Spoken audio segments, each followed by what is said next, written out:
Hey everyone, welcome back to Tuckaway Pines. Today we are down in the seedling start station because planting season is really starting to gear up here, and I want to bring you guys along with me to go through my supplies and make sure that I have a nice smooth planting season this year.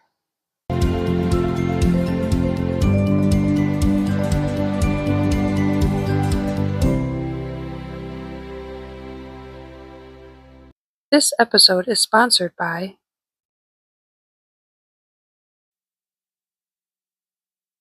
So we have already started planting a few things, a couple things here and there, nothing crazy. I have some green onions and celery started, and then I have some parsley going too. I just planted that the other day. So springtime, it's been kind of a touch and go with spring so far, you know, that good old Wisconsin weather. It's definitely been taking its sweet time. But things are starting to warm up, melt off. We are definitely seeing signs of spring. So it is now time to really get prepared and get ready to start planting because things are going to start coming up real quick this year. I can already tell. So the first thing I did to make sure I was as organized as I could be for the planting season was a few months ago at the beginning of the year, I went through all my seeds and tried to map out when I'm going to start planting them indoors. And the first tool that I use, and I've had videos on this tool, this little gadget that I use, and it's such a lifesaver for me, especially with the varieties of seeds, the amount of different varieties of vegetables and fruits and all that stuff that I love to grow. It just helps me keep things in order and keeps them protected really too. So there's that added benefit where all my seeds are safe and organized. So, and that tool is my little seed organizer here. I will link the video up above and in the description so you guys can check out kind of the review video on this. Again, very amazing tool. So, but just a quick rundown. I went through all my seeds, got each seed categorized in my little containers here. I went through each variety and decided what variety I wanted to actually grow and then how much of that variety I wanted to grow. So, and then kind of my little tidbit I took little note cards while I was doing that, wrote down all the varieties of each type of, vegetable that I wanted to grow and how much by each one. So when I come back a couple months later, here we are. That way I don't have to really think back. I can just look at my little note card here and be like, okay, so I wanted to plant 4 of these, So that helps me along with this system as well to kind of keep me just organized, all in all organized. So there's that tool, and then actually another tool that I used, discovered it probably a couple seasons ago. It's an online program, not affiliated with it whatsoever, but I do find it extremely helpful. It allows me to not only go through all my varieties, but to actually plan out when it is time for them to plant or be planted. So as I go through each variety I want to grow, I'll enter it into this program and it'll figure out the earliest indoor planting date based on my location, my average last frost date, and then it throws it in a calendar, and then I'll just have to look back and it'll show me what needs to get planted for this week, what needs to get planted for next week, and it'll even go as far as when it's time to transplant, cultivate, and harvest those said crops. And the program is called Seed Time, seedtime.com. You guys can go check it out. I'll leave the link down in the description for you if you want to check it out. There is a membership for it. Just be aware. I think there is a free program that you can kind of dabble with and just check it out so you don't have to commit to anything right away, but I highly recommend it. It makes it just so much easier and you don't have to stress out and spend hours planning and mapping out your garden. So definitely check out these 2 items. I'll leave the links in the description for you guys if you want to check it out. But yeah, so this is what I use to start off my growing season. Definitely big game changer for me. And then the next thing is some supplies, more or less.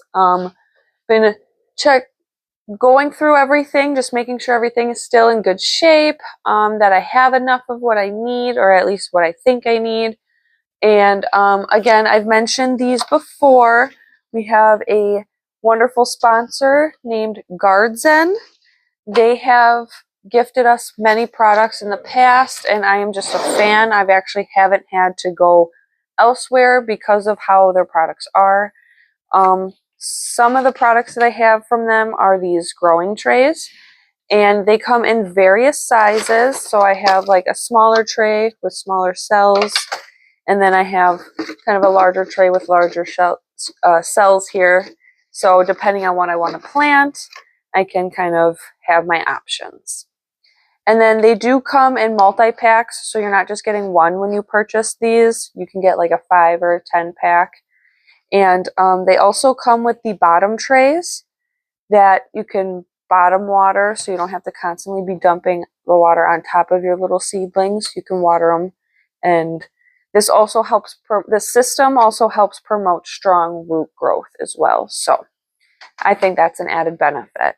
And then you can see in this stack, this is just kind of how I have them stacked, but these clear bottom trays, these are the little domes that you can place over to create kind of a humid little greenhouse effect for your little seedlings when it comes time to starting them. I actually, because of my setup here and what I have going on down here, I use these as extended watering trays, especially for my pots, which is another tool that I like to use. I don't go to a specific brand for pots, haven't found one that I would commit to, but that's okay because I do, find plants on clearance and things like that at the stores. I mean, any gardener will understand. So I do repurpose the little pots that I get from the, stores and stuff for the little plants, which they also last very long. I've had these for so many years. I mean, and the collection keeps growing. It's a never-ending thing. So, but I've gone through a lot of my pots. I have like a box over here where I have them all stacked and kind of organized as best as I can, just to keep them in a tamed order. So that's what I got going for those. These are all my pots and my little growing containers that I use for at least the seedlings. I have plenty more other different sorts of containers outside for when they get big and for the main crop garden as well. But I'm sure you'll see that later on as the season goes. And then the next tool that I find very important is just a little mister. This will help kind of, especially when you first start your seeds, you don't want to just go dumping water either on top or underneath. It's nice to kind of start them by misting them gradually, kind of a light spray of water. That way it doesn't move all the dirt around and doesn't flood out your seeds either, so they kind of wash away. So look into investing this. This is probably like $1 at the dollar store or anything like that, so not very expensive and definitely makes the biggest difference. Another big tool or supply item that I would recommend getting is some heat mats. I have 4 of these. This is an empty box. I have 2 of them up there already, but they are 10 by 20 inches. They actually fit perfectly for one of these tray, like your typical style planting tray, which is nice. It even has kind of like a little, on the mat itself, there's like a little like grid where it tells you which vegetables prefer which temperatures, and these mats actually do go up to that range. Like, it's really nice, doesn't throw off too much heat where you're cooking your seedlings or anything like that, and not weak at all. And it's well insulated too, so whatever you have it on, if it's a table or a metal rack or anything like that, it's not going to get too hot to where any risk of, fire or anything like that. So, but very affordable, and it's also a 2-pack. So one of these is 2 heat mats, which I thought was actually really cool. I didn't realize that when I got these initially. So that's kind of a little extra surprise for me, at least. So yeah, get yourself some heat mats if you don't have them already. Very beneficial, especially when you first start your seeds. When you plant your seeds, you're going to want to have these resting on your heat mats for about a week or so. once they start to, perk up and sprout, that's when you can kind of rotate them to the next shelf down and continue to have them grow. So that is pretty much the gist of all the supplies I need. Oh, I have a bag of little plant tags because you always want to label your seedlings when you plant them. It's very easy, especially when you have so much to grow. It's very easy to mix up your seedlings, kind of forget what you planted where and stuff like that. So definitely get your plant tags or, come up with something. I've used popsicle sticks. I've used, little pieces of plastic just so I can stick in there. And they're pretty affordable at any store. You can get a pack of like 50 to 100 and so for a good deal. So definitely pick those up and don't forget to label your seedlings.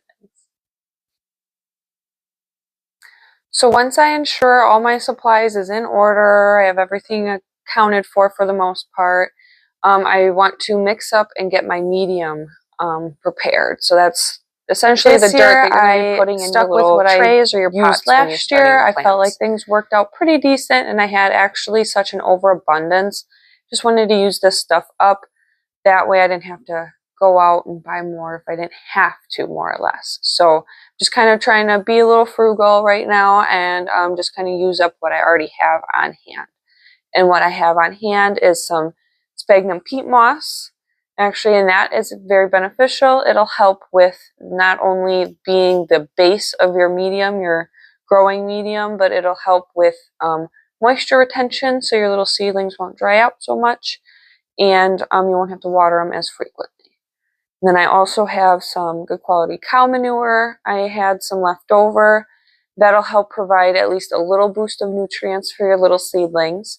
But you don't want to have too much because just think, in the little seed that your seedling is growing in, it is given enough nutrients to start its life off. It's given kind of like a chicken egg, inside that chicken egg there's enough nutrients for that little chicken to grow and become a chick until it needs to be dependent, on the outside world. So the compost will give it a little bit of boost just to kind of help push it through the soil, and then the rest is on you. But then the third ingredient that I used for my growing medium is some vermiculite. It does help with drainage, but it also kind of helps with the retention of moisture as well, like a healthy retention. So it'll help release any excess moisture that isn't needed, or so your plant doesn't get waterlogged or anything like that. And it just helps with the quality of the soil or the medium itself with some good quality airflow, and so things don't get too compacted either. So all good things to have when you're starting off a bunch of little seeds. And I had some really good success with it last season, so I figured hopefully this year it'll just be as good.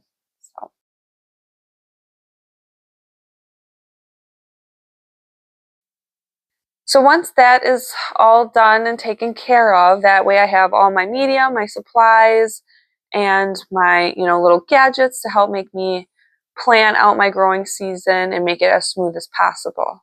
Now I'm going to need an area to grow it, and that's where I have my seedling start station.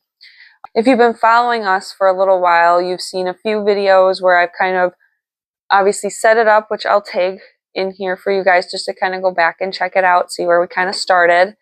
But I had set up my station here. I've kind of reorganized it over the past few years, kind of, shuffle things around a little bit. It's an ever-changing thing.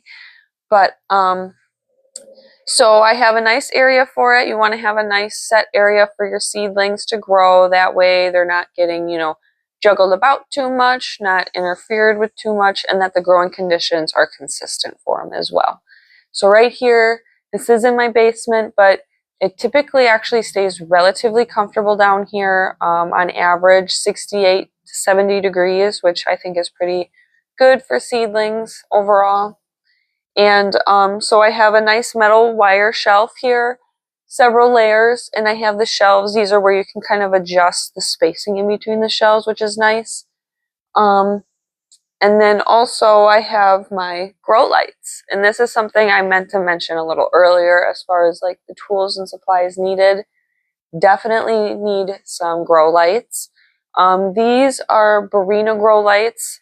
Absolutely love these. I can link the video for you guys in the description as well, because not only for the price, you get a 6-pack and they come in various lengths. So depending on your setup, you can kind of get what works for you. But they also come with all the hardware needed to install, depending on and they have so much hardware, like you could pick whatever you want to use for your situation. So, which is neat. You don't have to go to the store and buy extra things for this. And then my most favorite thing about these, real quick, is that they all can connect to each other. So you have just one plug for all the lights, which is really neat. Comes with extending cables or even little like plug-ins so you can butt them together instead of having all these cords running around. So, but yeah, so you absolutely need some type of grow light for sure. And then I have my heat mats on the upper level. Since the spacing up there isn't, the spacing is smaller up there, I'm going to use that as kind of like my little incubation for my seeds. So I have my heat lamps, or my heat mats right there, my start trays, and then I have the lights very close to those trays. So all that warmth and light can get them going. And once they're going, I'll move them down here since the spacing is a little farther apart, but the lights are still low enough so my plants don't become leggy and start trying to grow very long to reach for that light. And then once things start maturing, I'll probably move them up here, and then hopefully by that time, they'll be ready to go outside. So that's what I'm going to be doing this year. I know in the past years, I've had it where I've raised the lights. I've had it where I've had 2 different shelves where I transfer between 2. But like I said, things have kind of transformed down here. I'm using other shelves for other things. I've had things to be rearranged for other reasons. And so this is what I'm working with this year.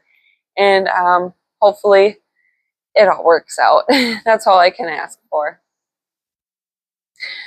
So once I have all the boxes marked, all my tools, my seeds, my schedule, my medium, my supplies, and my growing area all checked off and organized and ready as ready can be, then it is time to start planting.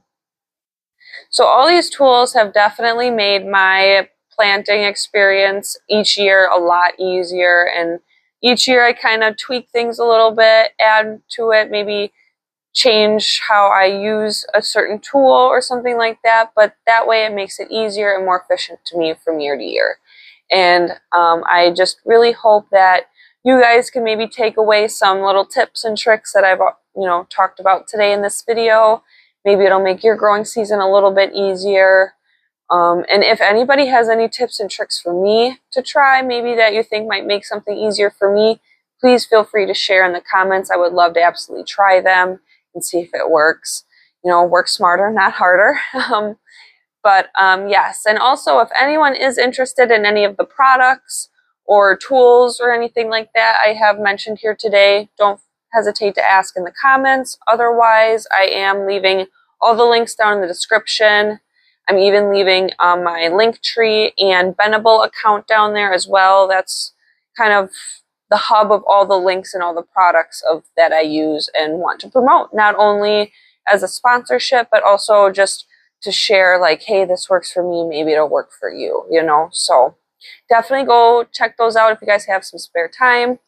And I definitely appreciate you guys taking the time today to watch this video. So don't forget to definitely leave me some comments down below, and don't hesitate to subscribe so you don't miss out on our growing season this year. So thanks again, everybody. Happy gardening. Bye.